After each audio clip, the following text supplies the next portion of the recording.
$17.52. That settles my back taxes for $59.60. That does it. Gougers. All of you. Gougers. Don't tell it to me. I make $60 a week here. Go ahead, lady. I can wait. Thank you. Is this where you give the money in? Excuse me, is this where you give the money in?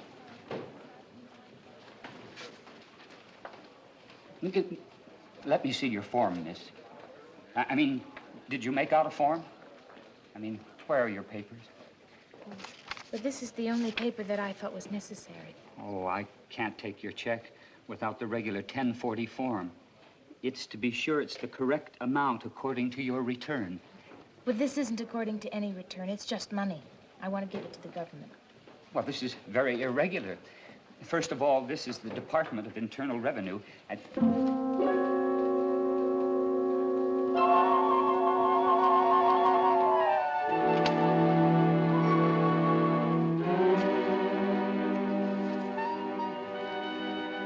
I get it.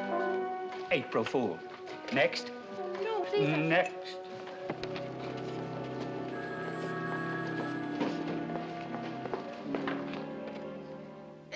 To see the head clerk, and then the assistant to the Secretary of Treasury, and then the Secretary of Treasury. But when I insisted on seeing the president, they insisted I come to see you. Dr. Svensson, you think I'm crazy, too? The name is Stephenson. Victor Stephenson. And we never used that word around here. Now, Mrs. Benson, you just take one of these and try to relax. Here, dear. You know, Mrs. Pink! They're pink pills! My husband was pink! Just I can't take a crunch pink it. Crunch it right down. That's right. That's right.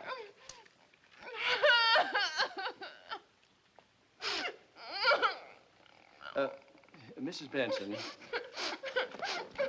you are obviously the victim of some inner disturbance, which, well, for the want of a better word, your guilts have led you to a state of fantasy in which, A, you're burdened with some fantastic wealth, and B, you're eager to rid yourself of it, as in the ancient ritual of exorcising some dybbuk or evil spirit. No. This is normal. Excuse me. Yes, please don't. What? Oh, yes, put him on, please. Oh, hello, Fred. You investigated and... Fred, the check is good?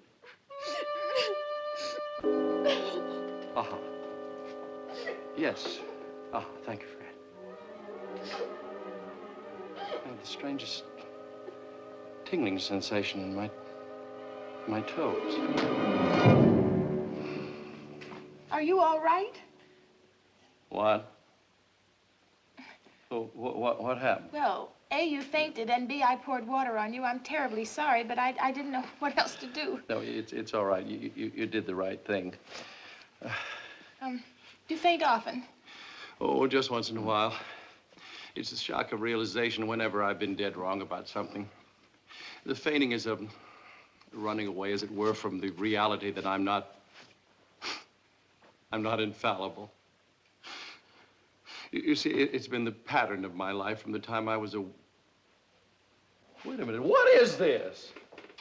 Who's doing what to who, or whom? Mrs. Benson, you are a young woman who is apparently worth in the neighborhood of $200 million. And for some incredible reason, you want to give it to the government. You don't need a psychiatrist. You need your head examined. Now, out of my office. Out! No, Dr. Stephenson. Out of my office. You said something a minute ago that was very understanding and true. I never heard it expressed before. But I want your help. Mrs. Oh, please. Yes. Yes, the oath I took forbids me to turn away from a cry for help. Sit down, Mrs. Benson. Oh, it was what you said about my wanting to get rid of my money, like exorcising some evil spirit. Yes. Dr. Stephenson, I think I may be some kind of a witch. Oh, Come now, Mrs. Benson. This is the 19th century, or 20th century. No, really. Every man whose life I touch withers. Really? Mrs. Benson, please, just turn over and try to relax. You could go right ahead. Well, I was born Louisa May Foster in the small town of Crawleyville, Ohio. Oh, I can't understand it. I never wanted money. All I ever wanted was to lead a simple life with one man to love and to love me. A simple life somewhere in a little cottage. That's all I ever wanted, ever since I was a little girl with my mother and father. Oh, your mother. What was your mother like? Mother? Well, Mother kept Daddy and me clean, neat as a pin, and took us to church every Sunday. So now I say unto you, love thy neighbor as thyself. 'Tis better to give than to receive. Money is the root of all evil. Mother even had embroidered these very sentiments on samplers for our living room at home. But we were poor, and Mother found it hard to live up to these ideas. Good day, Mrs. Jenkins. Sherman, did you see Emily Jenkins, that slob smothered in a mink cape? I hate her guts. Look what I've got. Her husband was a shipping clerk 15 years ago, same as you. Now look at him. Look at you. Where's your drive? Where's your ambition? That's what counts in this world. Success, money, success, money. President of the Nice Fellows Club. Oh. Money, success, get to the top. Money, success, money, money, money, money.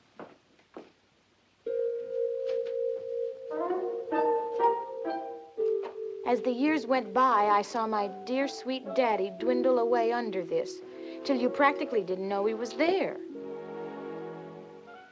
I began to understand what Mother really meant by those samplers.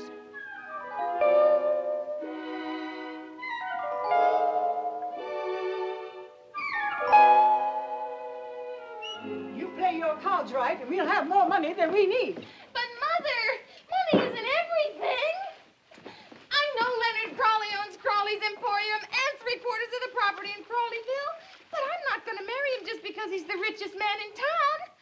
He's a sneak and a bore and a drag, and he's been with every girl there is, and besides, I don't love him. There's no such thing as love. He's a snob. He's ashamed of you and where we live. Why, he won't even walk in this house when he comes to call for me. I wouldn't come in here either if I didn't have to. Louisa, you turned out real beautiful. You have something to sell. Take a mother's advice. Sell it now.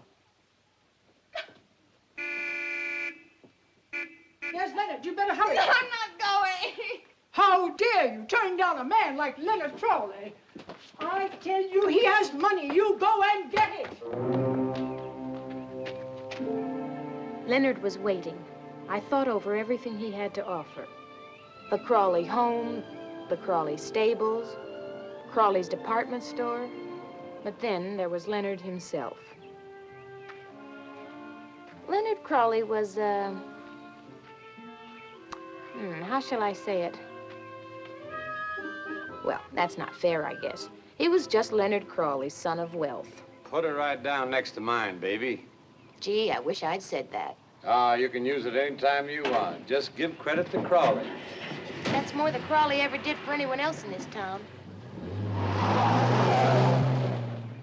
Oh, by the way, you better let your mom know that the payment's due on her refrigerator. Don't let her get the idea that because we're getting married, I'm going to let her off the hook. Oh, no. By the way, she couldn't be your real mother. She must have been left on your front doorstep one stormy night in a cage. Why are you so intent on marrying me when it's perfectly obvious I'm indifferent to you and all of the so-called advantages you have to offer me? That's just it, baby. You're the only girl in town who doesn't throw herself in front of me in the mud and scream, take me, take me. You know, you suggest good breeding. Heaven knows where you got it from. But also you produce me an heir, and then my mother stopped nagging me about carrying on the Crawley tradition. Any better reason than that for getting married? Hmm? How about love? Love? Well, let me put it this way, honey. I'm very rich and you're very poor, and sooner or later you're gonna come around. You know the indifference I felt? Hmm? Well, it's beginning to change. It's beginning to blossom into complete contempt. But to tell you, honey, I told you were gonna come around sooner or later.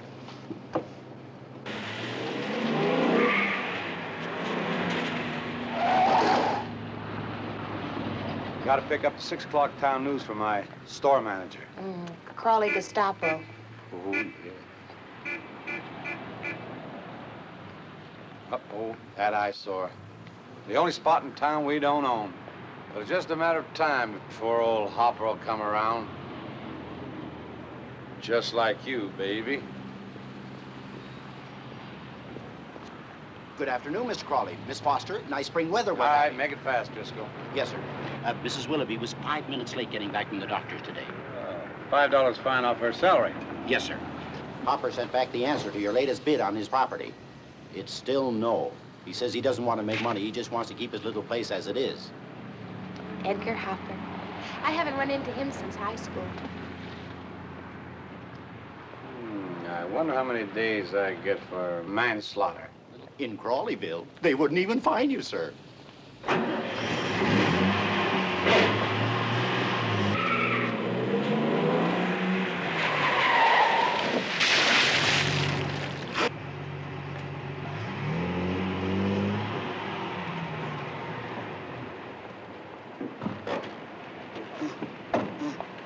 Hi, Lenny. Edgar, you better watch where you're going. Yeah, you're right, Lenny. I was looking at the sun. Aren't you angry? Why should I be angry? It's my fault. Well, then maybe we could fight. Oh, there's no sense doing that, Lenny. You'd kick the heck out of me. All that football and golf and tennis and everything. You're a real winner, Lenny. What are you, an orthodox coward? No, Lenny, I just believe in passive resistance. Oh, Mahatma Hopper, I presume. No, as a matter of fact, Gandhi and I both got it from this guy, Henry Thoreau. You're all covered with mud, Edgar. Oh, I mean Mr. Hopper. Louisa Foster, isn't it? Hey, I haven't seen you since Mrs. Pritchard's class. Hey, you've grown. Or maybe I shrunk. Yeah, well, he wouldn't be covered with all this mud if he'd let the town pave that piece of road in front of his property like anybody else. It costs too much, Lenny. For what you Crawleys charge for a bag of cement, this town ought to be paved with gold. Thanks, Lenny. Hey, I gotta be going. I don't want to keep those trout waiting. See, don't grow anymore, Miss Foster. You're just right now.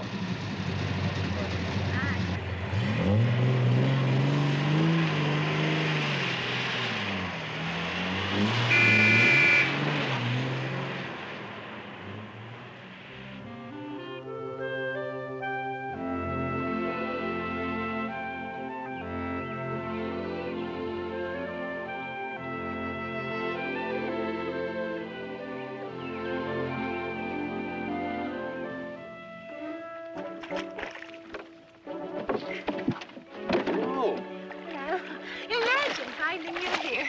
I just happened to be swimming by. Well, you scared the fish away. You could pull me in. I am full grown. You said so yourself. Thank you.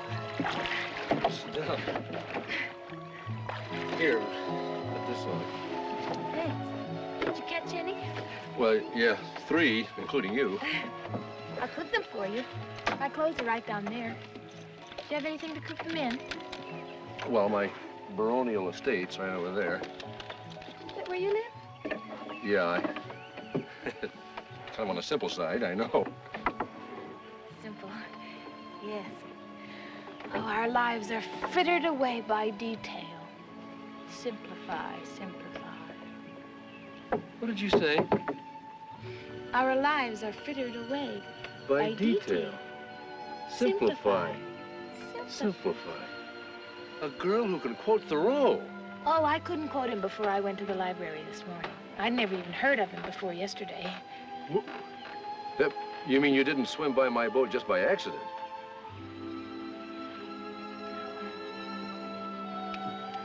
Gee.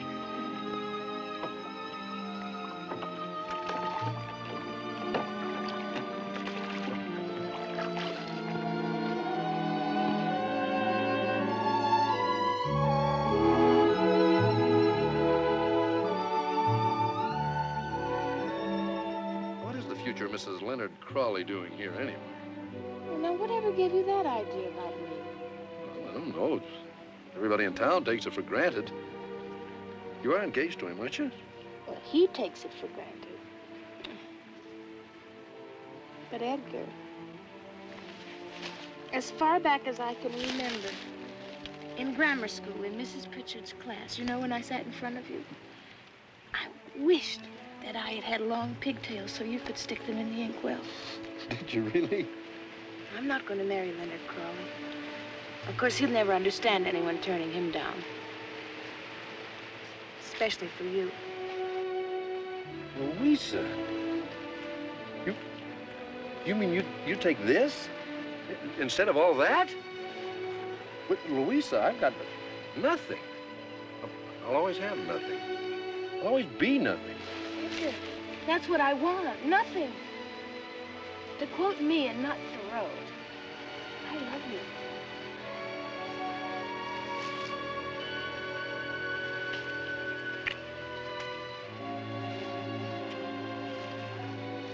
Oh, Louisa, I'll make you happy. I'll never work hard. I'll never make good. I swear it. It's true, Mother. I've married Edgar Hopper.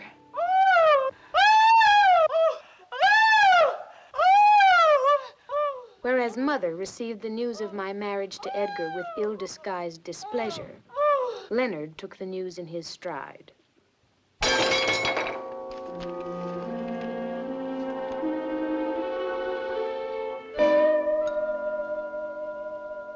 For a while, Edgar and I led an idyllic life. He went off to the store a couple of hours a week, but the rest of the time belonged to us. As I look back on it, I see our life together as a wonderful old silent movie.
Leak fixed in no time.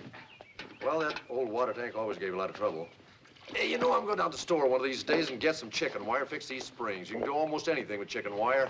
I sure do love chicken wire. Leonard. If you're thinking of running some up for dinner, ma'am, I'd be pleased to stay. Hello, Leonard. Hi. Hi. Well, if it isn't a happy Hoppers at home. You know, I've been all over the world. It's the first chance I've had to come over to see you, lovebirds. You know, I saw the Taj Mahal by moonlight, Louisa. Oh, but I envy you. Here. What's that camera for? Oh, I'm doing a documentary. Slum conditions in Crawleyville. Oh, come now, Leonard. You needn't be such a sore loser. Well, you see, you gave me up for all this, and I can understand it, you know. Nice roof under your feet, rain of face at night, all the grass you can eat. Hey, Leonard.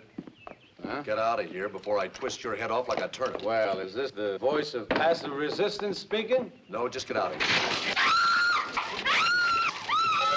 Oh, Louisa, you all right? Well, another innovation for modern living, huh? Instant shower from a lady. There, I'm afraid I'm not a honey. bit handy, Edgar. Oh, no, but you are handy. Perhaps I could use you down at the store doing odd jobs, and I'd tell you, and you could be earning a living. My wife doesn't have to work. I'm sorry.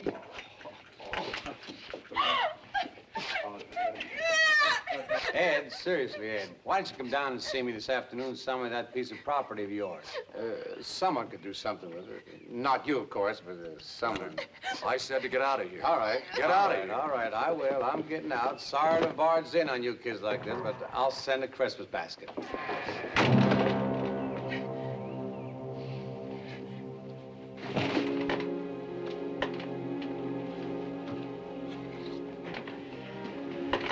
What's the matter, darling? Oh, nothing. I think I'll go down to the store for a little while this afternoon. But you were there just 10 days ago. Well, I got that chicken wire I want and some nails. You know, it's end of summer. People come home from vacation. Somebody might want something. Oh, well, I'll be back.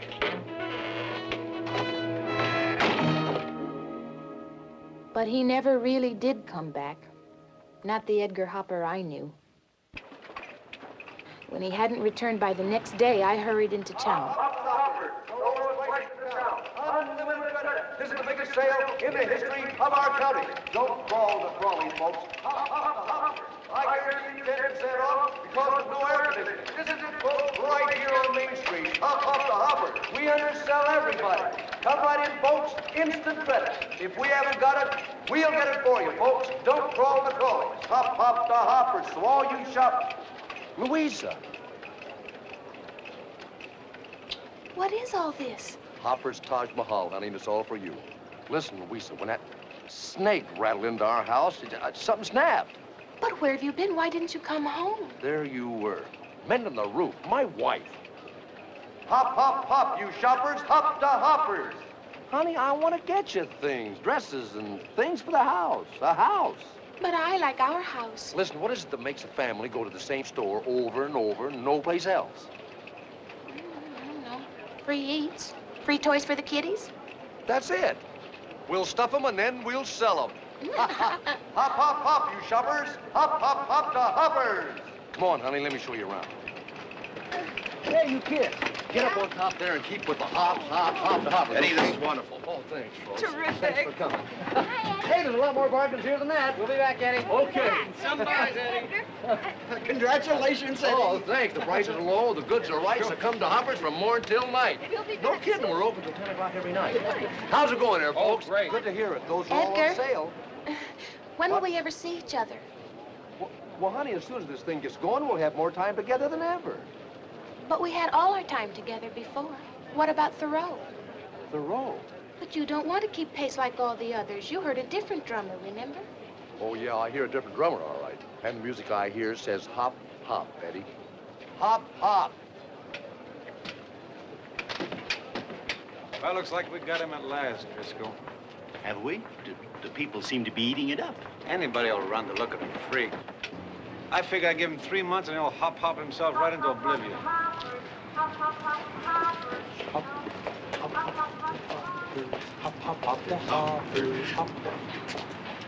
Forgive me, sir, but we really must advertise. You must, huh? You're fired. Merry Christmas and a happy New Year. Merry Christmas and a happy New Year.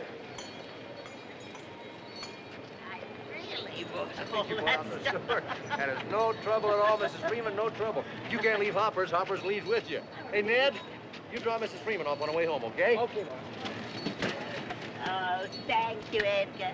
And Merry Christmas. Edgar. Be right with you, lady. Merry Christmas to you, Mrs. Freeman. Edgar. Oh, hi, honey. Excuse me, I gotta get it back. But Edgar, aren't you coming home soon? Oh, I'm sorry, Louisa. We're staying open till midnight tonight. What's the matter? Nothing. Just a little lonely, that's all. What? In that big, beautiful new house, lonely? I'm the only one who's ever in it. Edgar, it's Christmas. But yes, and Christmas is business, big business. You're working entirely too hard, darling. Look, honey, by this time next year, we'll be so rich we can take a real vacation. Italy? Italy. Merry Christmas. Besides, what's the matter with work? A little hard work never killed anybody. Merry Christmas. Hi there. And a hop, hop, happy New Year.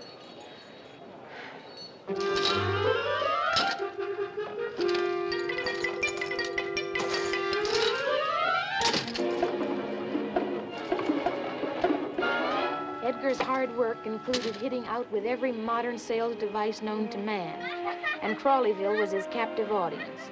We were millionaires overnight. Darling, I've checked the hotels in Rome and I have the reservations for our vacation. I'm sorry, honey, that'll have to wait till next year. Next year? Yes, next year. In the meantime, get yourself a couple of art books and a box of spaghetti. Oh, you liar, you cheat! You deceived me! Deceived me? You think I got a blonde tootsie on the side or something? Oh, I just wish you had! At least then I'd know you were relaxing!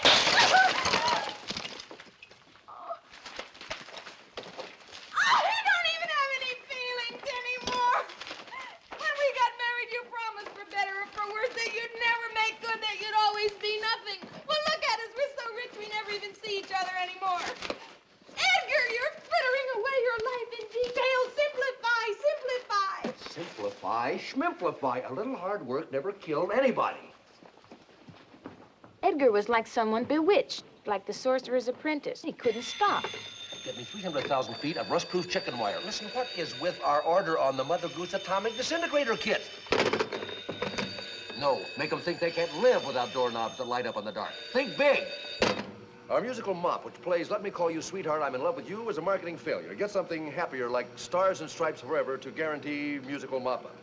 So it is just a simple equation. Service quotient X plus condensation atmospheric quotient Y plus smile and affability quotient X show in the last 3 months a sales gain line that has hop, hop, hop right off the lousy board. In short, boys, we are becoming, by the figures, the bigger, biggest. In re yours of the 23rd, I am impatiently awaiting your order, hastily yours, Edgar Hopper. There can be no delays. If you insist on delaying, you can always be replaced. Hastily yours, Edgar Hopper. Since your delivery service has not been quick enough, we are terminating our agreement with you. Hastily yours, Edgar Hopper. I'd like all those folders rushed out to the entire mailing list by at least Monday. Hastily yours, Edgar Hopper. Order canceled. We ask you for goods. You gave us promises. Hastily yours, Edgar Hopper. All the displays and all of the branch stores must be changed daily and rotated. Hastily yours, Edgar Hopper. That is my final word on the subject. Hastily yours, Edgar Hopper. I've got to have 10,000 bed springs at once. Hastily yours, Edgar Heaver. Hastily yours, the hophead. Hastily yours, the boss. I like that all in triplicate right away. Mr. Hopper, no one can work like this. The pace is too fast. We're not machines. We're human beings. Miss Bickford, there is no place here for anyone who cannot keep up with the pace of modern living. You are fired.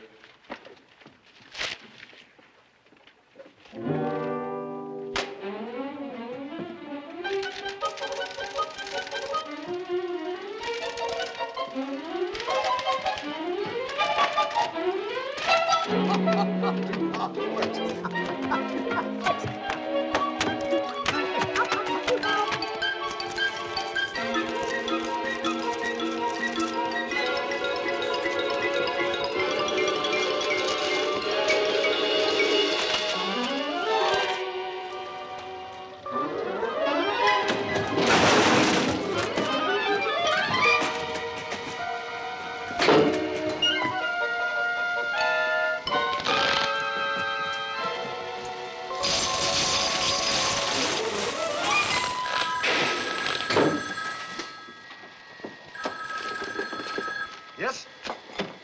It happened. Get me my house, quick. You just closed the deal. My wife, hurry. Leonard Crowley, just handed over the keys. Louisa.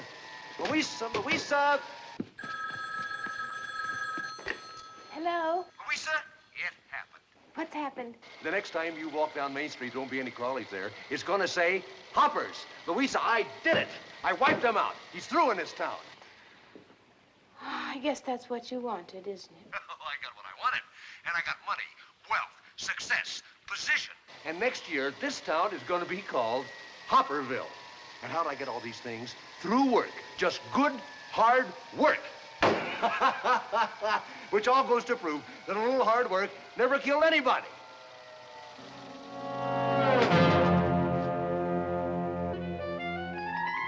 And outside of the bequest of one roll of chicken wire to Leonard Crawley, I bequeath my entire fortune and worldly goods to my wife, Louisa May Foster Hopper.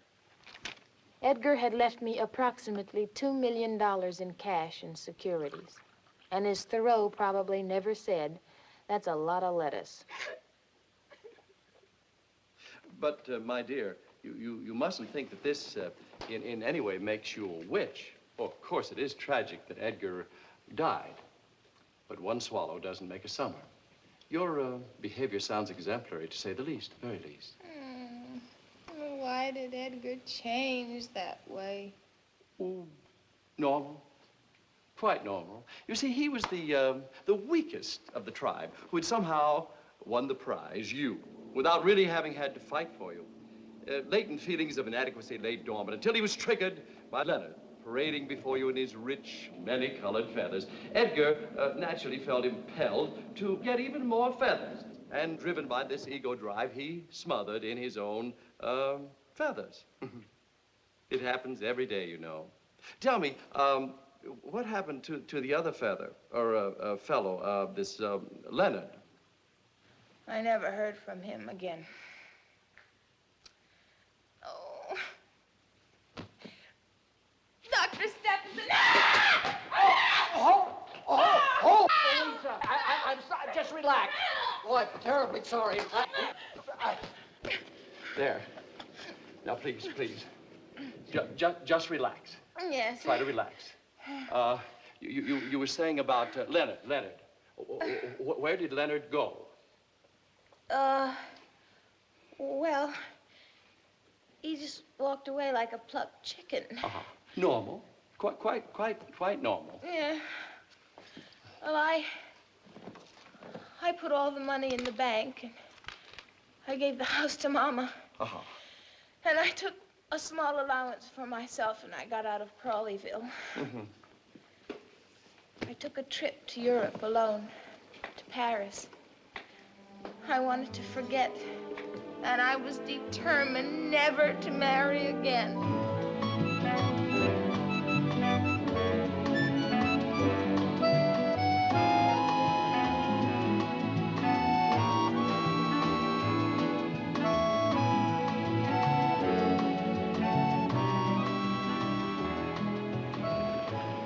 The bus tours were thrilling and exhausting.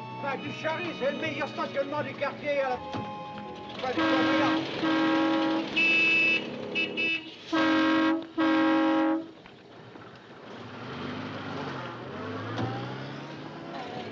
Place de la...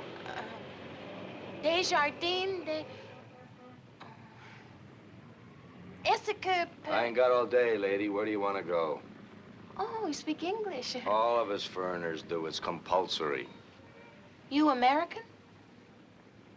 Nah, lady, I'm a Russian spy for the CIA. Well, what would it be, huh? Go to the American ghetto at the bar at the Georges V, or go visit some of your phony friends learning about life at Les Dumago. Well, frankly, I'd like to do either, but I don't know anybody here. Et dis donc, toi, tire-toi de là rapidement, hein? Ah, pourquoi? Bah parce que je veux stationner. Mais je suis là maintenant, vous démarrez. Mais tu peux pas stationner ici, voyons, t'as une femme dans ta voiture. Non, c'est vous qui allez foutre le camp. Sans ça, je vais vous appeler votre langue. Sans blague. Vous ne voyez pas que je suis en train de parler à une dame? Oh, qu'est-ce que tu me racontes dans la femme? Fais-toi que ça, Ligo, va, tu te vas m'entendre. Mais je peux pas nous laisser partir. Well?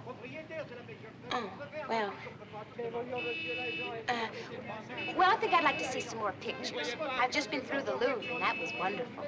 The Louvre. Now, what is that? It's a garbage pail of the arts. Hey, vous! Allez, allez. Démarrez. Well, how about the show at the Galerie Lafayette? That's a department store, lady, but I'd rather hang up one of their face towels than some of that other junk. Listen, I'm sure you're an expert taxi driver, and I don't mean to belittle your profession. But why should I listen to your opinion on art? Because I happen to be one of 5 people today who could definitely be called an artist. Maybe 6, including Frida. Who's Frida? Chimpanzee on my block. Oh, that's great. That's great. I mean, you'd see a technique like that, it just wipes you out. I'd go ape. What is it? What is it? Innocence. Van Gogh had it. But then he had to chop his ear off in order to free himself. Free himself from what? Intellectual hang-up. Now, if we could all do that, go back to a life like that, uncluttered, unhung. Simple. Oh. Well, Frida had the best teacher in the world, you know, Rene Carrier there. I'm very happy to meet you, Mr. Carrere. I'm Louisa May Hopper. You don't look anything like the Emile Desjardins that said you are in your cab. The name is Larry Flint. I just take Emile's cab out for him once a year the day his wife has a baby. Frida's finished now. It's a masterpiece. Oh, look at the line, and the color, and the sweep, and the texture. Marvelous. A testament to the human spirit. Total primitive articulation. Does Frida's work sell? Sell! You think Frida cares what her work sells? You think I care what my work sells? Typical American yardstick, the eternal buck. That's why I left the place. Well, Mr. Flint, I was only asking.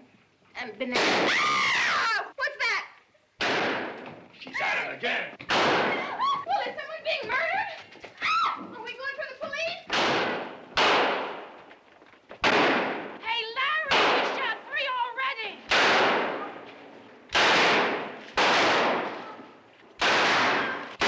Hey, Polly, you're working again. Yeah, for weeks I thought I couldn't paint again, and now suddenly it's all come back.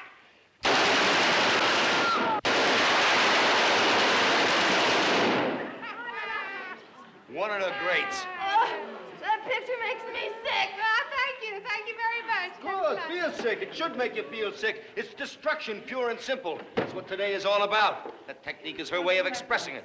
Oh! What was I doing in Paris, 4,500 miles away from home? It was fate. I had come to meet Larry Flint, an unspoiled, dedicated artist, searching in his own troubled way for the simple life. Suddenly, I knew I wanted to share that life. Well, I never did go back to the Ritz. I'll never forget the wedding. Frida made a lovely bridesmaid. As a matter of fact, she caught the bridal bouquet and ate it. For a while, Larry and I led an idyllic life. As I look back on it, it all seems like one of those wickedly romantic French movies.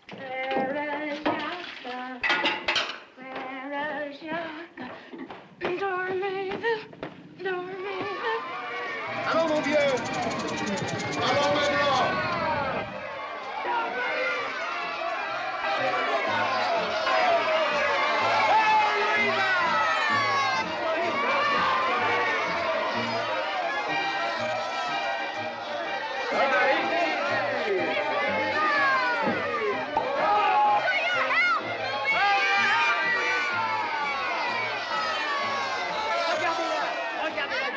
Regardez ce beau corps, ces seins, cette femme. Vous qui veulent l'embrasser les épaules, tendrement, les yeux qui veulent dire voulez-vous coucher dans la chambre avec moi? Écoutez, regardez ça, c'est merveilleux, ces lèvres. Oh là là, Louisa! Je ne veux plus attendre pour la tenir dans mes bras, pour presser mes lèvres contre les siens. Je veux me perdre sans ondes dans la jungle de sa beauté. Je veux crier avec une joie sans mélange quand je la tiendre pressée contre moi. Près, toujours plus près.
The rest of the time, I kept house. Ah, la vie des bohèmes, le sacrifice d'amour.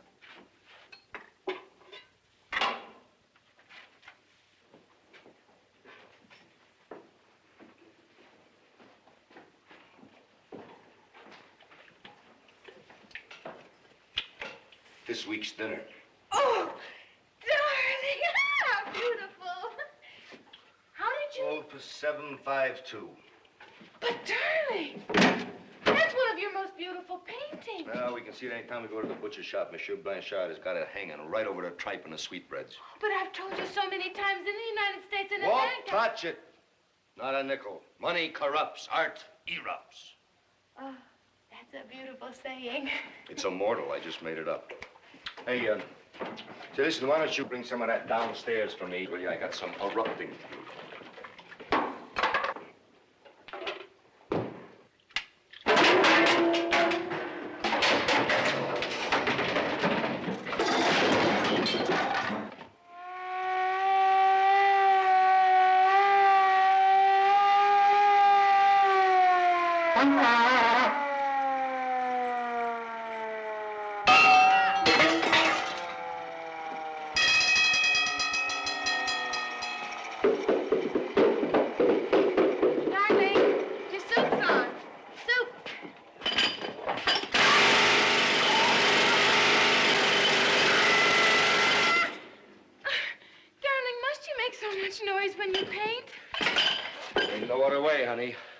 Tools of my trade, like I told you. See, the sound, the sonic vibrations, they go in there, and then that gets transmitted to that photoelectric cell, which gives those dynamic impulses to the brushes and the arms.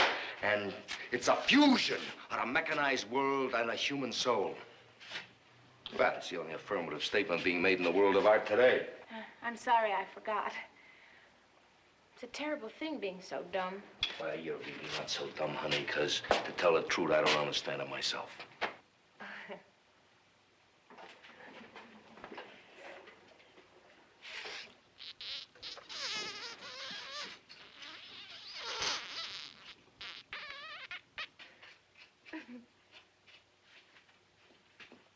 We left the machine on. Larry! Larry? I know this probably sounds stupid to you, but what if we take a record and we put it on and we play it through the Sonic palette. The sonic palette. Silly kid, go ahead. Mendelssohn's Spring Song. That's my favorite.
Larry? Larry?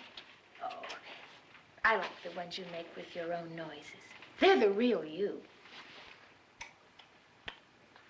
Yeah, but, I hate to waste a good canvas, so I might try to pay a bill with it. Well, maybe the butcher won't know the difference between a real Larry Flint and a Mendelssohn.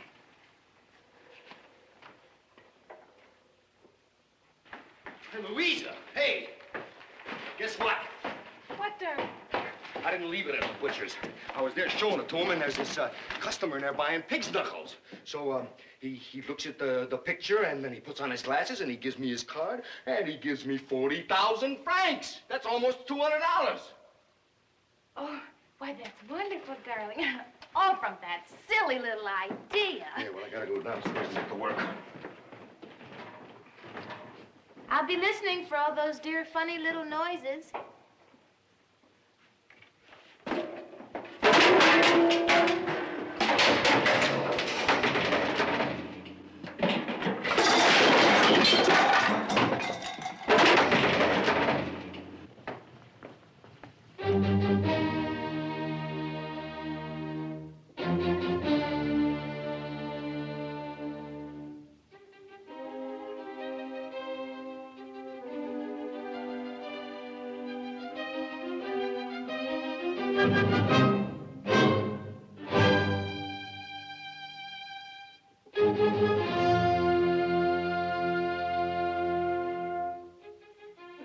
Ha! Das ist gut, Ludwig.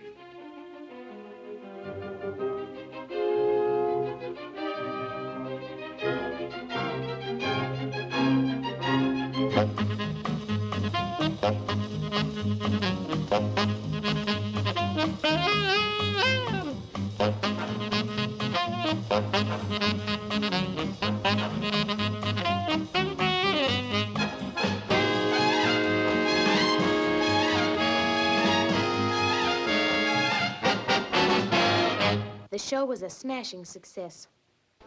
That's it. Larry was famous and rich overnight. In the middle of this excitement, I was filled with apprehension, although I tried to conceal it.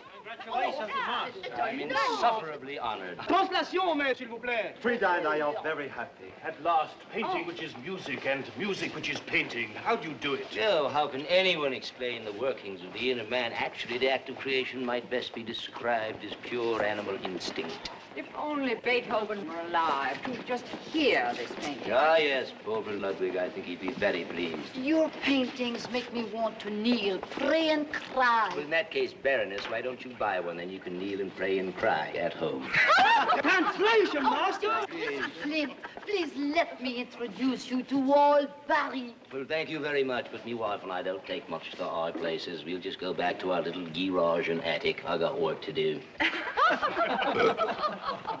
But of course, we didn't go back to the old place. We had a lovely house on Ile Saint-Louis, but Larry was never there. If he wasn't entertaining at the gallery, he was at his studio just outside of Paris.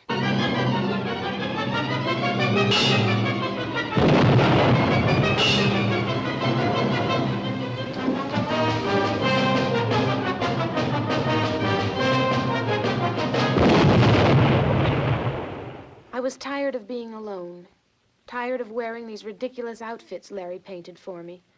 What kind of life was this? I was just another canvas to him, just another walking catalog. Where was the simple life Larry and I had had, that vie de bohème? He was obsessed with success. I had to get him back. I couldn't let that happen to me a second time. Suddenly, I had an idea.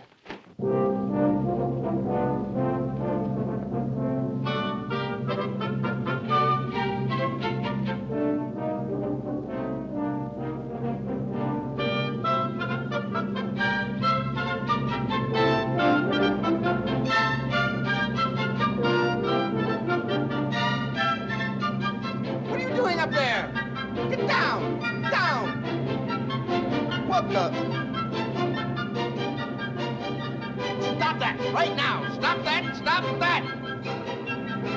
Come on now, stop that! Louisa, what are you doing here? Darling, I haven't seen you in so long. What do you mean? We had dinner together only last week. What do you want? I have a surprise for you. Aha!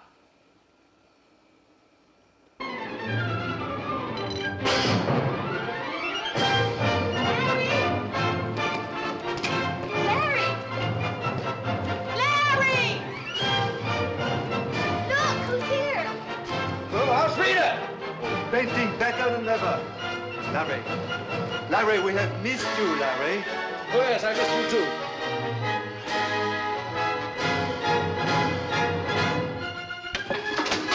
Harry, we have a picnic and bread and wine and cheese, and I thought we could all... No, I'm sorry, but we're against the deadline. This murals for Neiman Marcus. That's a department store in Texas.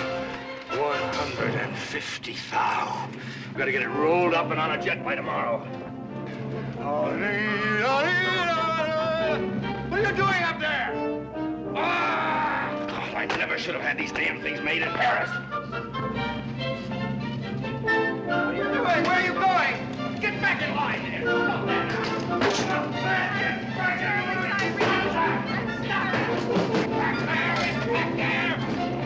Larry, what is the matter with you? What is the matter? Larry, why can't it be the way it used to be? Larry, I never dreamed this could happen. What is the matter with you? Larry, what is the matter with you? What is the matter? Larry!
peinture, œuvre d'art, autres biens mobiliers, immobilier à mon épouse, Madame Louisa Flint, demeurant... En anglais, s'il vous plaît. Pardon, madame. I, Larry Flint, bequeath... What Larry Flint had left me in cash, plus the sale of his remaining pictures, brought me in the neighborhood of $4 million in American money. It was an amount even Picasso wouldn't be ashamed of. After several months of trying to lose myself in Paris, I decided to leave.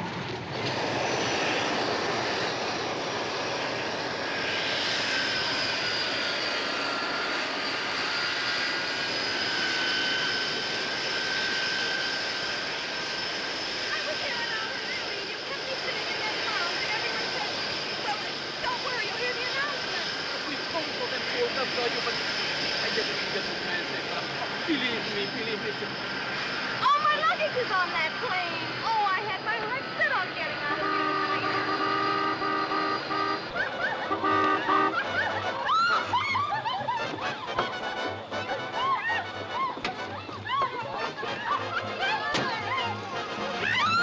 tonight. But I can't possibly stay in Paris for another day. You missed the last trolley back to town? Oh, Mr. Anderson. Should I have that plane? No, I'll take it. Thank you, Mr. Anderson. Excuse me, Mr. Anderson. Overseas call, sir. San Francisco. Excuse me. Hello? Uh-huh. I recognized him immediately. Unbalding, glamorous Rod Anderson, Jr. Millionaire tycoon, up from riches, inheriting $10 million from Senior Anderson's maple syrup empire. Unmarried, he seemed to have no trouble in getting what he wanted, in business or in pleasure. Quiet. Thank you. Well, Mrs. Flint, where would you like to go? I was sorry to read of your loss. I saw you at one of your late husband's openings. I didn't buy anything, though. I don't like his paintings. Well, I don't like your airplanes. Where are you going? New York, Miami, Irkutsk, any place you'd like to go. I just flew in from New York this evening for some party. I stayed about a half an hour, and if I'd had it, I don't like parties. So you just put on your Superman suit and fly away home? That's right. And there it is. Or don't you accept hitches from strange men? Oh, I know who you are, Mr. Anderson. I just don't know if I'll be very good company. I don't have much small talk. I haven't any time for small talk either. Excuse me, Mr. Anderson. Overseas call. Hong Kong calling. Excuse me. Uh-huh. Yeah, uh-huh. All right. Sell it. Thank you. Well, where shall it be? New York. New York it is.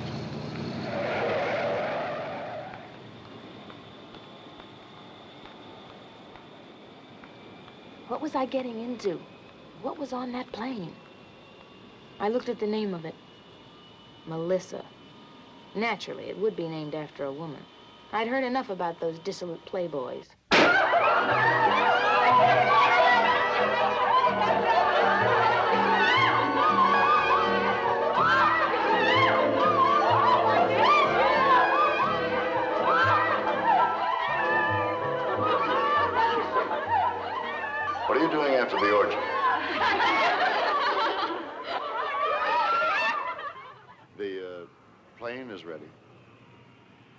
Pretty name, Melissa. It's someone I knew a long time ago.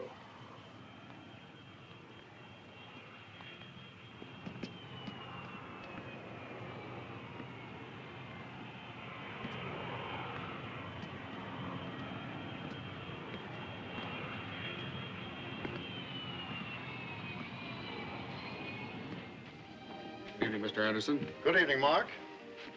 Mark, this is Mrs. Flint. She'll be flying back with us. What sort of weather have we? It's clear, sir, all the way through to New York. Excellent.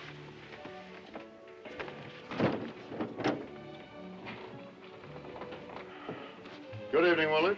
Good evening, Mr. Anderson. Willard, this is Mrs. Flint. Mrs. Flint will be flying back with us. Yes, sir.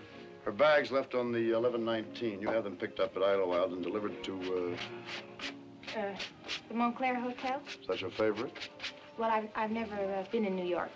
Only for a few hours en route. Mm-hmm. You better make that my suite at the St. Regis, Willard. Very good, sir. It's reserved for visiting executives. I camp about 10 blocks further up the street on Fifth Avenue. And Willard, have the chef come round and take Mrs. Flint's order, will you? Yes, sir. You have anything you like. We have some rather fine wines aboard. I'll just have my usual. Yes, sir. Whatever you have is all right with me. Oh, really? My usual has 2 soft-boiled eggs, gluten toast, and a glass of yogurt. And Willard, Mrs. Flint will have the creme senegalese steak Diane, pomme soufflé, profiterole with chocolate sauce, and break out a bottle of Latache. Very good, sir. And that'll be all, Willard. Thank you. Now, let's step into the bar. Make you one of my very special martinis. Oh, thank you, no. I'll have a scotch on the rocks. On the rocks. Oh, very well. I was raised on maple syrup, you know. Cured me of drinking anything at all. Oh, well, then I won't have... No. You go right ahead. Drink up. Good for you. A telephone? Watkins in Chicago. Excuse me.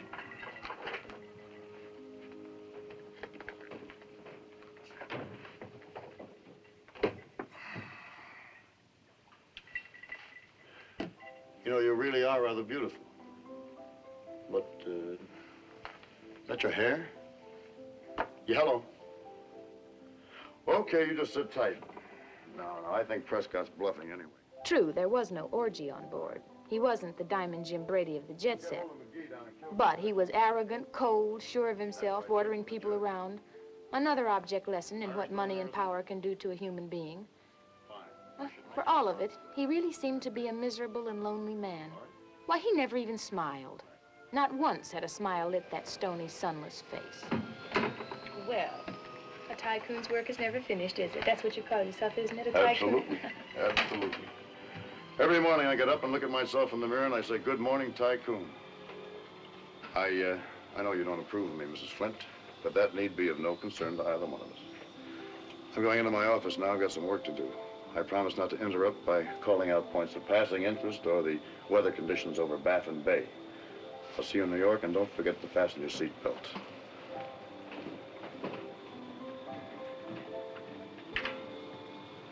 What was wrong with my hat anyway?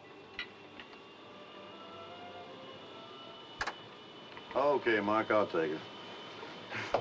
Okay, sir. I wondered who Melissa was. Some forgotten Hollywood starlet, no doubt.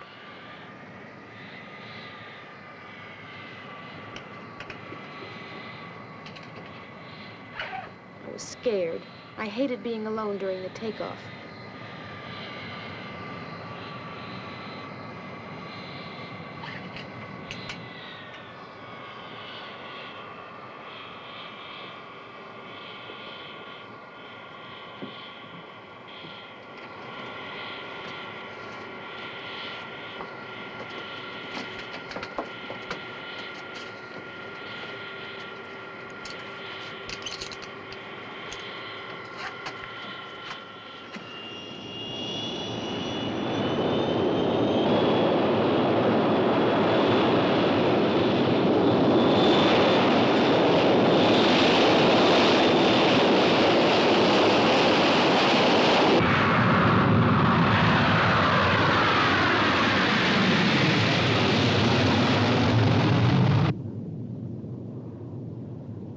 It was so beautiful looking down.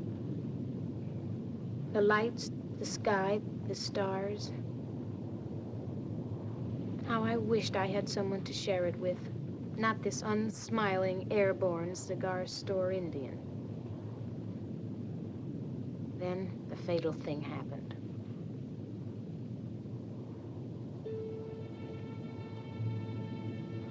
I'm glad you decided to join me. Nice to have someone to share it with, isn't it?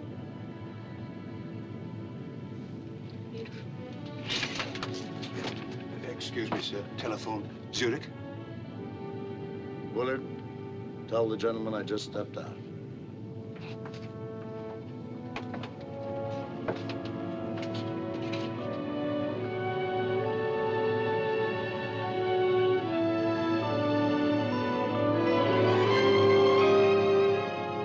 I never did get to the St. Regis.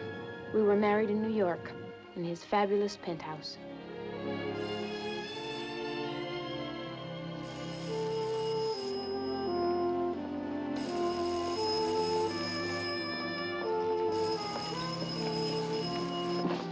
Thank you, Timothy.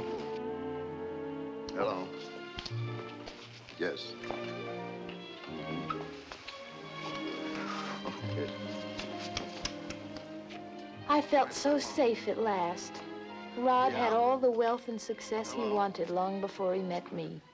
I felt I couldn't possibly jinx his life. As for the mysterious Melissa, I decided never to question him about it. I dismissed it from my life.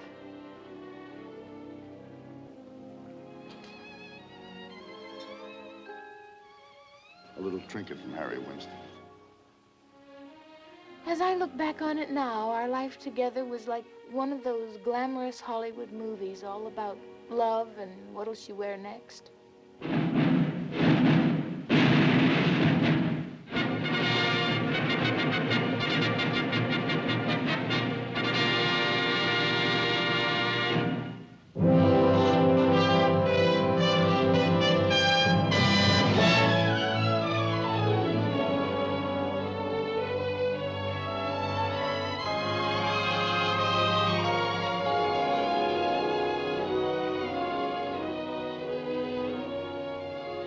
Remind me to tell you later that I love you. I'll remind you if you'll remind me.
Now, Louisa, you look divine. Sister, thank you. You remember Peter, don't you, darling? Oh, but of course. We met at El Morocco the other evening. You play beautifully. So nice of you to come. Thank you. That's a beautiful dress. Oh, I'm glad you like it.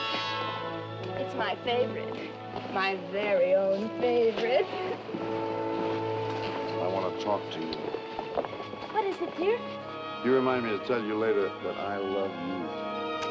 Right! Mickey!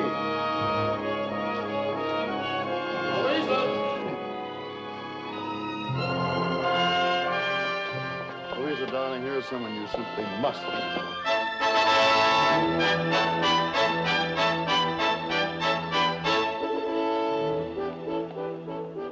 Darling, now you know Nicky Cathcart. Wonderful to meet you. Mrs. Cathcart. Louisa. I do hope the two of you can come down to us for a shoot. Love to. We always get a bang out of a shoot. Remind me to tell you that I love you.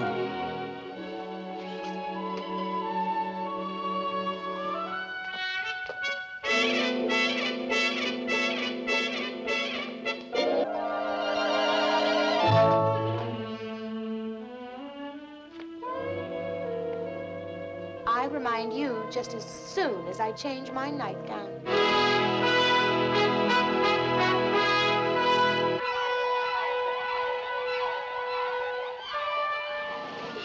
Lord Kensington?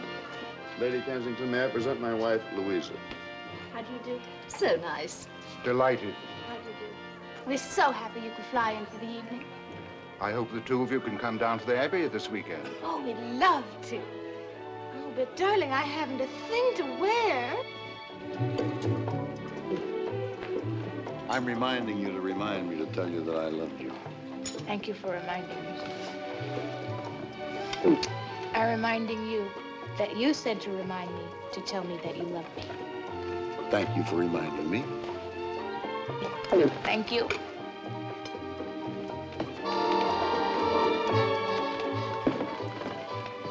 I love you. I love you.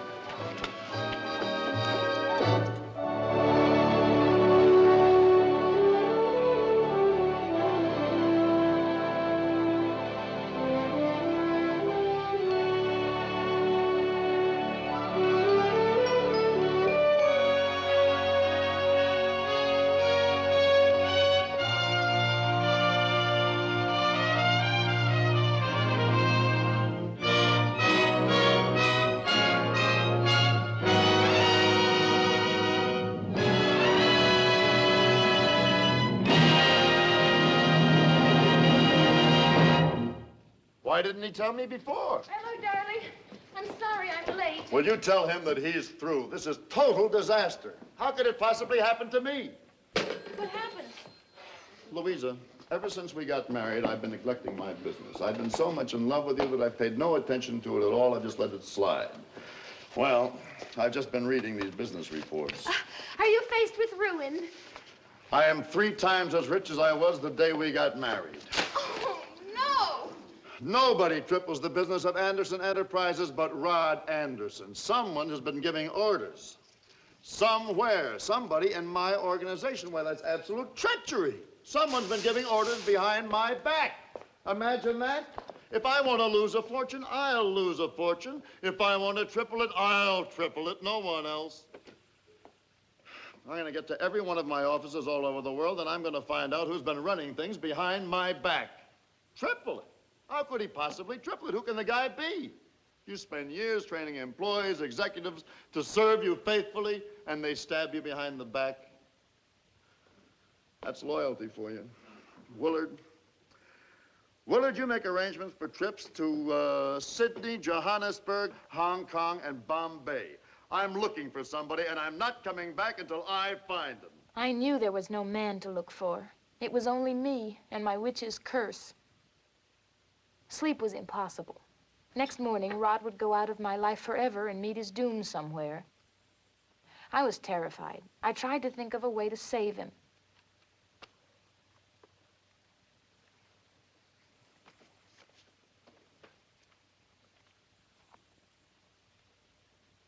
Melissa, happy days on his uncle's farm.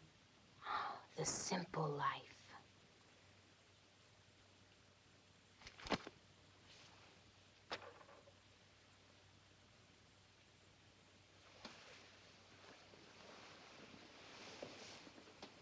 Moo. Hmm?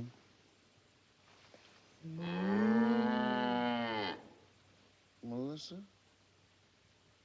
Melissa.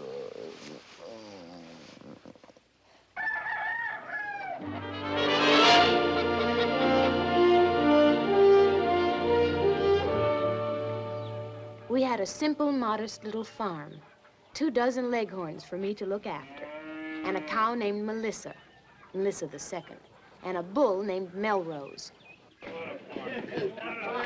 Well, Ma, how do I look? Papers all say I look real fine. Wonderful, Pa. Real elegant.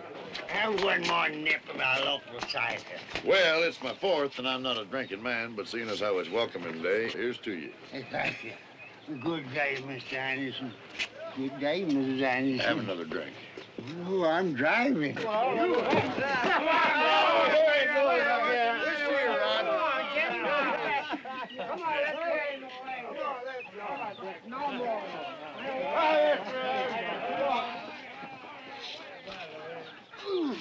I'm sure glad I listened to you. This is our first day here, and already I realize that this is what I always wanted to come back to, and you made me do it. Uh-oh, feeding time. I'll go feed Melissa and you milk the chickens, huh? Been waiting a lot of years for that. Can't I wait till tomorrow? Well, it shows how much you know about farming. You don't milk her now, and she'll be mooing all night long. Let's go.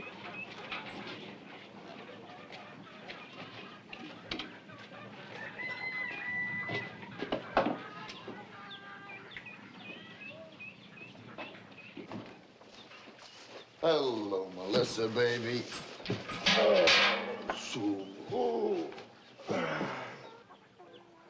How you doing, honey? Just great, honey. That's a girl, Melissa, baby. Ooh, baby. Ooh, Melissa. That's it. Melrose! Forgive me!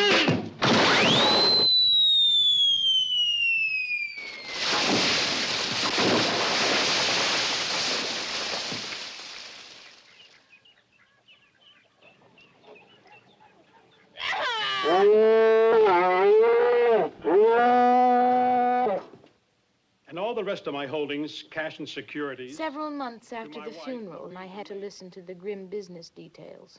Rod had sold out everything so quickly that his fortune was pitifully reduced. It came to a mere $150 million. I felt alone and lost, and I was determined to live alone for the rest of my life. It was the only fair thing to do.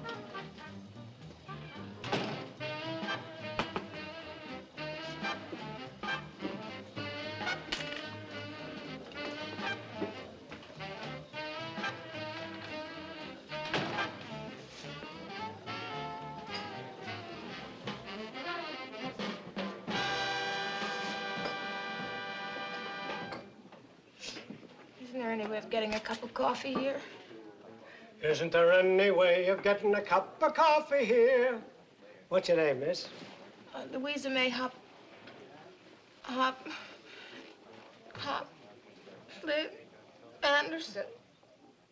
Isn't there any way of getting a cup of coffee here? Asked Louisa May. Hop, Anderson, pretty eyes, pretty hair, and she is so clear.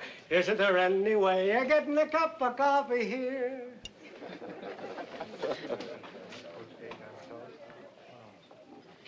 Louisa May Hop, Flea Anderson, huh? That's a funny name. It's just Anderson. Please stay, Miss Anderson. I'll get you a cup of coffee. Clancy must be out back somewhere. I'm in here all the time. Say, I hope you didn't think I was being fresh. That's just part of my act, you know. I get a list of the customers' names each night before the show, and then I make up little rhymes using all their names. It's one of my specialties, that ad-lib stuff.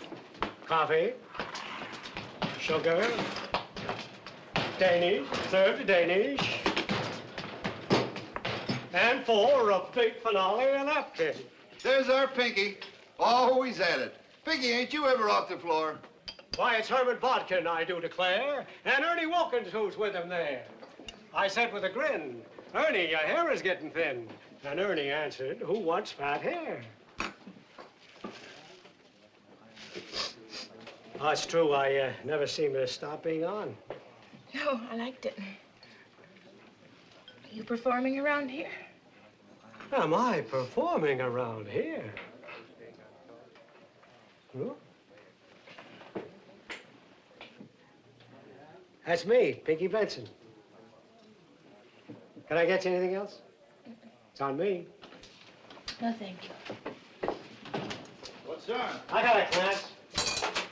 Thank you. Say, if you're not busy later, would you like to watch my act? I hadn't decided what to do later. I even thought of staying in this town for a few days till I made up my mind. Well? Well, well, sure, I'll come. Good. I gotta kind of rush over there right now. It takes me 2 hours for my props and to put on my costume and makeup. Oh, really? How's it going? Well, the management must love me. I've been playing there for 14 years. See you later.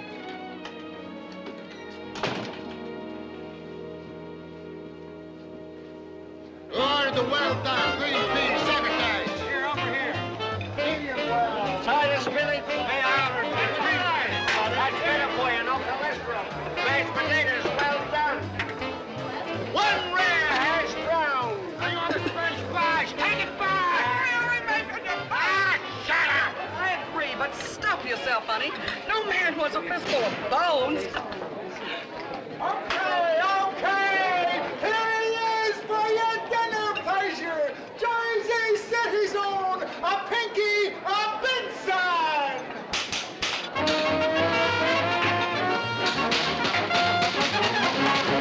Well, good evening, friends and neighbors. Hey, who do we have here with us tonight? The Shimkin. Her Rosie Shimkin was able to get a ringside table. She's wearing a rose in a hat, and with her is her husband, Matt, and that is that. Dennis Horner is sitting over there in the corner. Hiya, Dennis. And Peggy Norton. Peggy Norton and her sister Min, chewing on those bowls like Rin Tin Tin. So, welcome all. Welcome one. Lend an ear and have some fun. I think that you and I should get acquainted.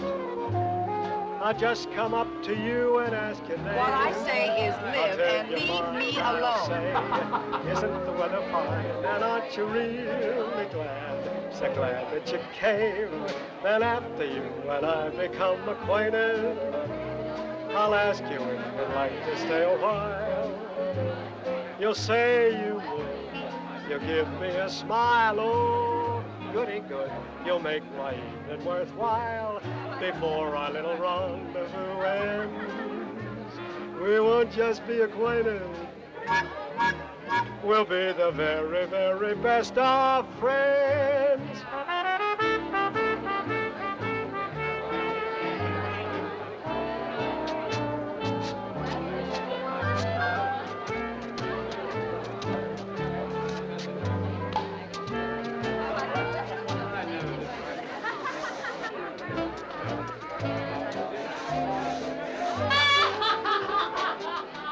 I could see why the management loved him.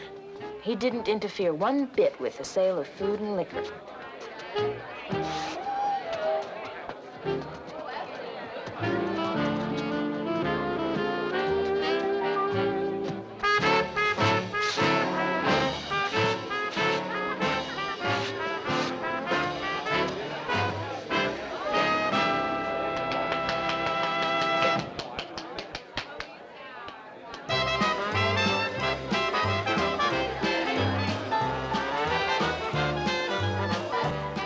It was the worst act I'd ever seen.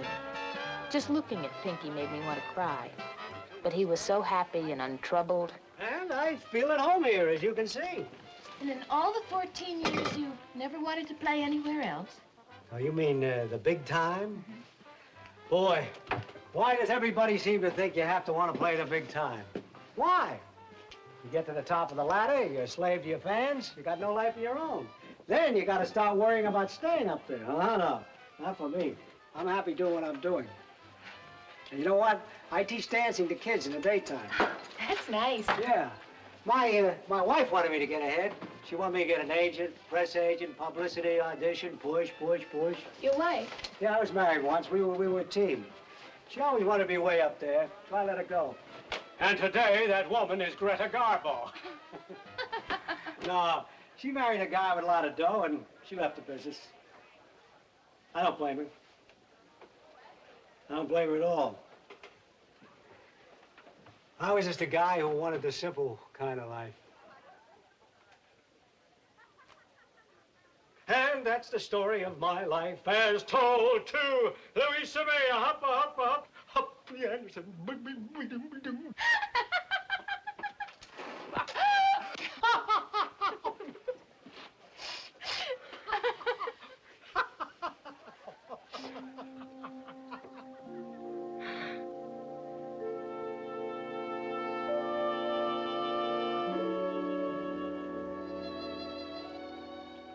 Louisa May Anderson Benson. Yes, we were married, happily married, and we lived on our lovely houseboat on the Hudson. I told him I had a great deal of money somewhere, but both of us forgot all about it. Oh, good morning, Mrs. Benson. Good morning to you. Good morning, Mrs. Benson. How do you do? I'll give you just one kiss. Then I'll stop, 'cause I gotta give our little boat a mop, mop, mop. Boo, boo, ba-da, ba-da, boo, boo, ba-da, boo, boo, boo, ba-da, boo, ba, ba, ba. As I look back on it now, our life together was like a gay musical number from one of those big Hollywood movie musicals.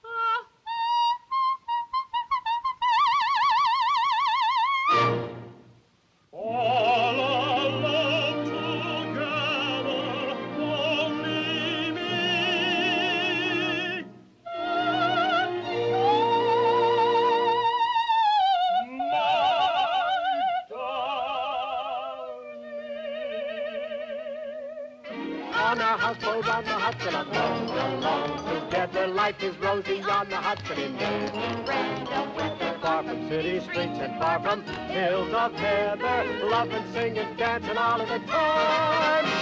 So hey ho, let's go. Life is just a vaudeville show. Sing and dance. Take a chance.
Swallow the fleet and cars as far as Louisa. For us, you are the captain and the crew.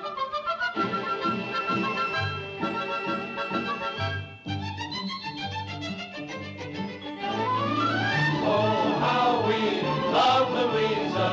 Oh, how we love Louisa.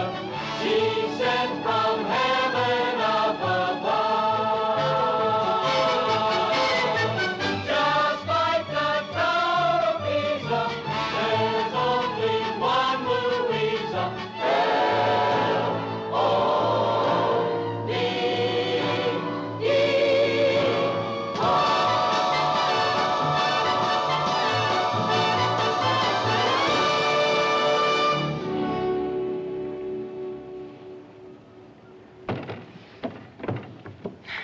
Love.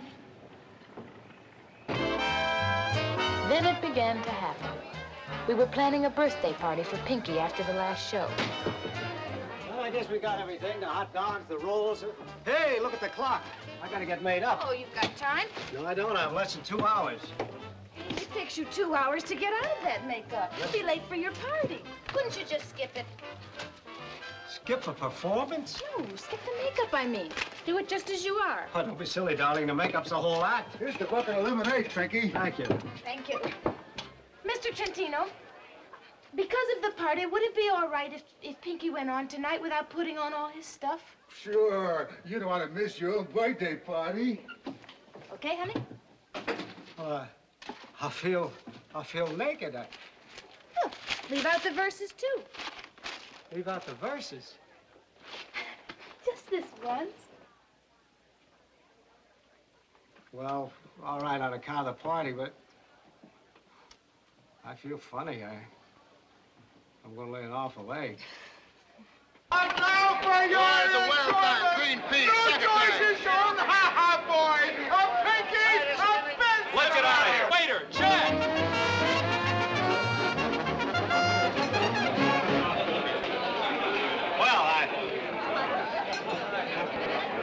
Frankie dropped him in the second. They said, hey. It was the fifth. I was there. Mr. Trentino, may we have some relish? Sure, help yourself. One rare hash brown. I got a French fries.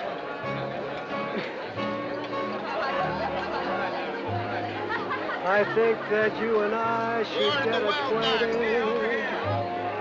I'll just come up to you and ask your name. I'll tell you mine, I'll say, isn't the weather fine? And aren't you really glad? So glad that you came. Then after you and I become acquainted, I'll ask you if you'd like to stay a while. You'll say you would. You'll give me a smile. Oh, goody good. You'll make my evening worthwhile.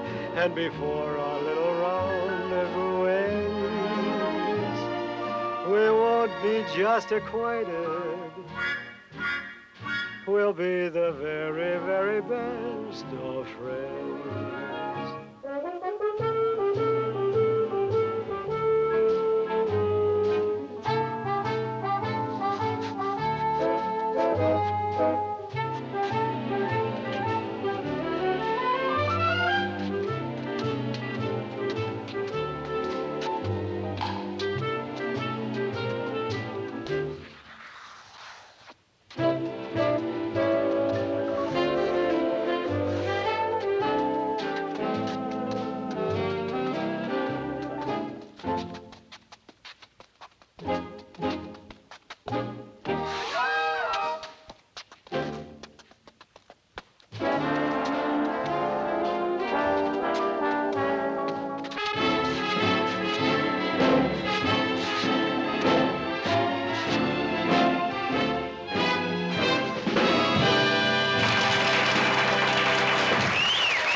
that you and I should get acquainted.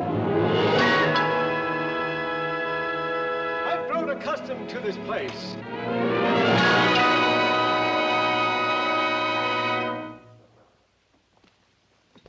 What? Caesar! Cut. Print. Magnificent, Pinky. Wonderful. Magnificent. I'll never direct a better actor. And to think they wanted to put that Welshman in the part.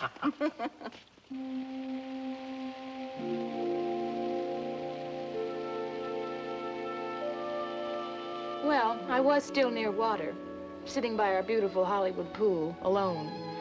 I'd done it again, and I'd lost Pinky.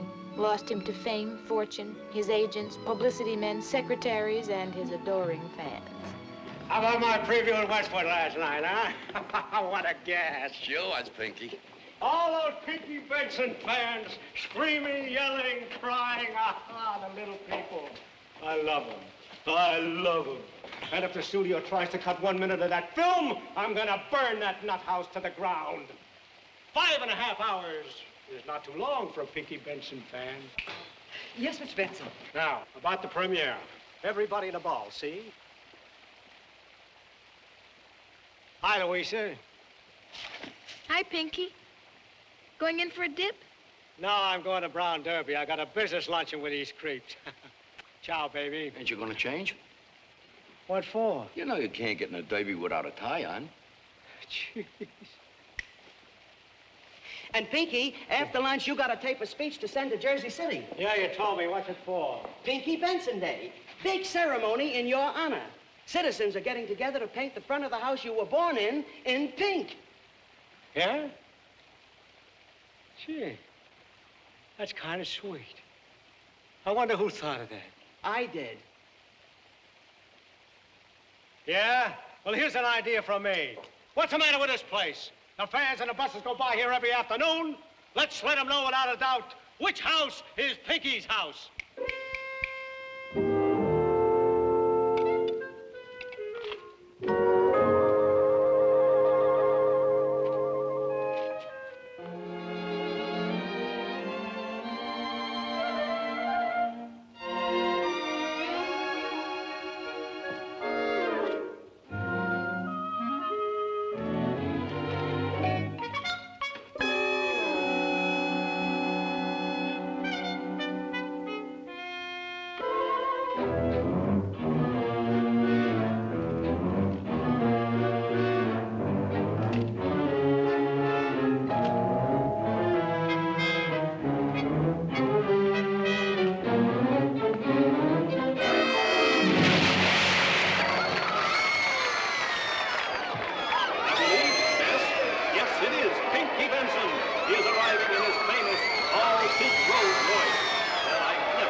But this, Flaming Lips, this is the biggest of them all. All the great in show business are here tonight. The great and the near great, and all the little people. Awaiting the premiere of Flaming Lips. Mrs. Pinky Benson seems to be wearing a pink, all-pink chinchilla coat. Now he's introducing Mrs. Pinky Benson to the crowd. Oh, this is fabulous.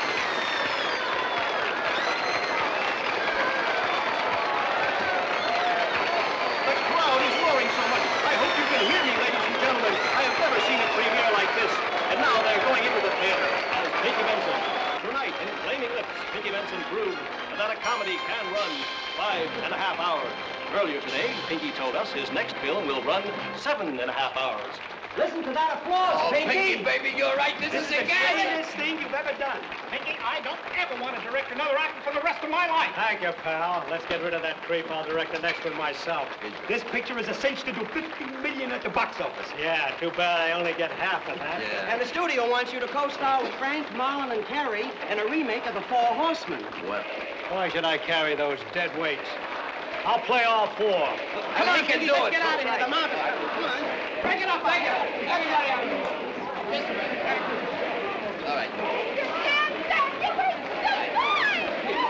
And now, send it to our cameras, the co-star of Flaming Lips, Miss Linda Putty, another Pinky Benson discovery.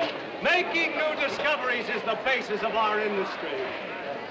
And now, coming to our microphones, here she is, Mrs. Pinky Benson. My wife has always been my inspiration. Pinky will never get out the front way. Why don't you just slip out the side way, darling? Yes, I guess so, but I hate to do this to them. After all, I'm what they came to see. Yeah, we know. Baby. Come on, So let's this go, way. Pinky. Bring her up on. That's all.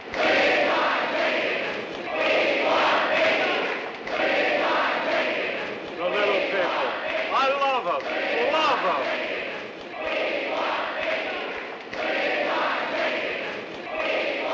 Ah, bless them. I can't let them down. After all, I'm the stuff their dreams are made of. I belong to them. Hey, Mullet! Mullet!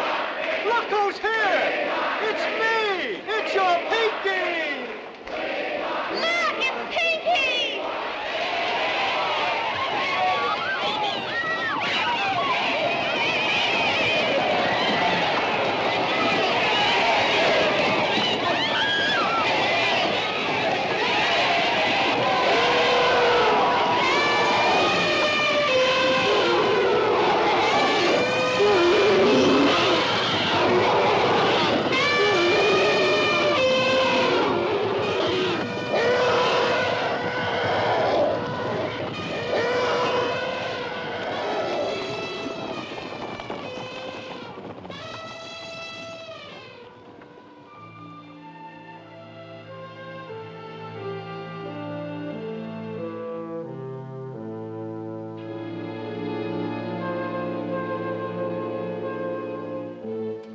Ah, yes, Miss Benson, I know.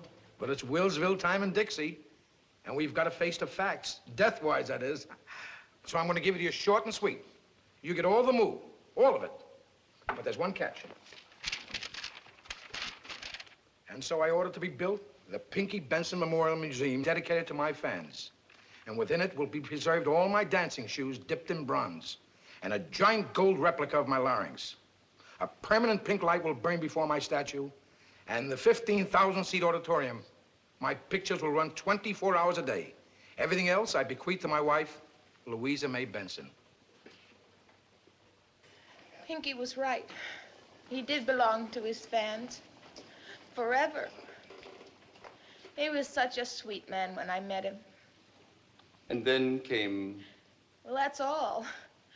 My, isn't that enough? Oh, I was left with another $30 million, and I flew right here to Washington, and that brings us up to date. And I'm going to give that money away. The government's not going to stop me either, and neither are you. Please answer my question, Dr. Stephenson. Am I a witch or am I not? Well, you haven't said anything for the last 2 husbands.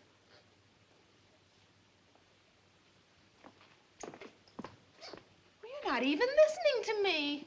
Who? What? Well, you're an analyst. Huh? What? Analyze. Oh, that, yes. Now, let me see. You got married to 4 men for love. Mm-hmm. All of them were doomed to success and extinction. There was Hopper, Flint, Anderson, and Benson. And one man you hated. That was Leonard Crawley.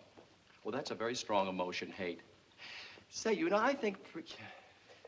Wait a minute, what do you expect of me? Instant analysis? Why, your case might take 24 hours a day for the next 50 years. In other words, Louisa... Would you marry me? Dr. Stephenson. Look, if it's simplicity you want, you should see my apartment. I'm a dedicated man of science, and I'm so tired washing out my own socks. What do you say, Louisa? Victor, I'm honored that you'd risk your life for me. Thank you. But it isn't fair. I simply don't love you. No? But would you mail my check in for me anyway? Oh, please don't feel so bad. Maybe you'd help me after all. I said yes to 4 men and I said no to you. Isn't that progress? Of a sort, I guess. You see, after listening to my accumulated life story, you naturally assumed that I'd say yes. But you were wrong. Wrong. I was wrong. I have the strangest tingling sensation in my... Doctor, step! Victor, are you all right? Wake up, Doctor! Oh, dear. How do I get... I've got to... Oh, please help me. Would you please press that button and let this thing down? Dr. Stephenson.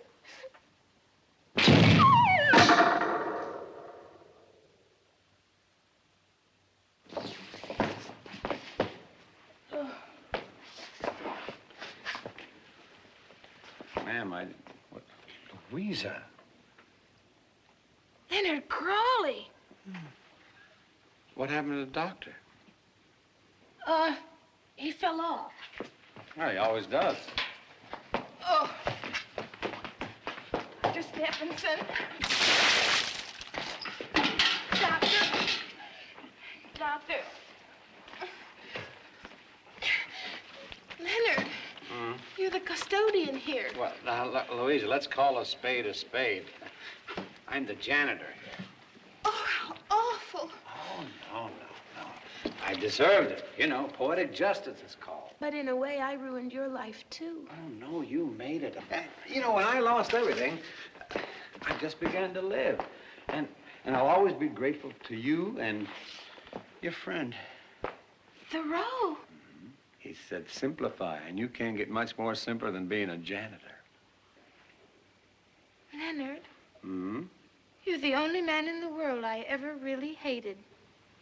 Hate's a very strong emotion, you know. But I think the thing I hated most was that I knew that deep down under that small-town emperor there was a human being that I wanted to know, and you wouldn't let come out.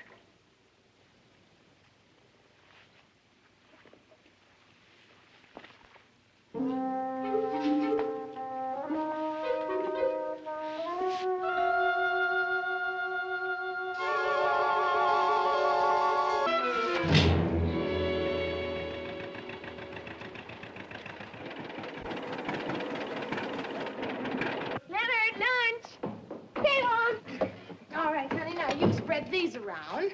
Jonathan, lunch. Hey, look, Mom. Look what I caught.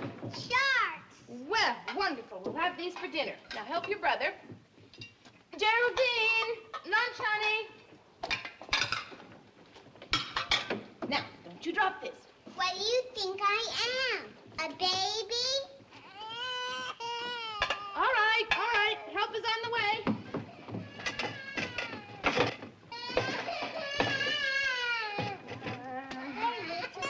Okay. All right, children. You can start your milk now. Aren't we going to wait for Daddy? No, Daddy's finishing the plowing he started this morning. And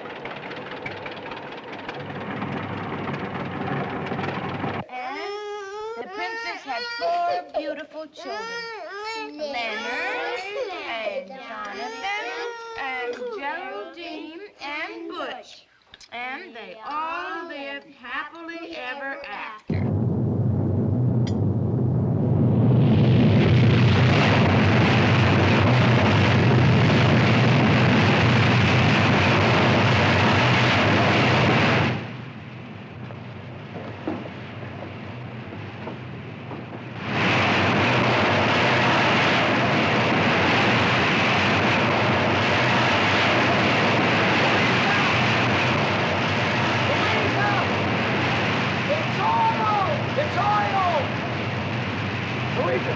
It's oil! It's oil! Look at it! It can't be happening. It can't be true. It can't be happening. But it is. It's real. Hey, look at this. It's real. It's oil. You bet it's real, and it's ours. Yours? Yes, you idiot. It belongs to us. You punched a hole in our pipeline. Not ours. No, it's ours.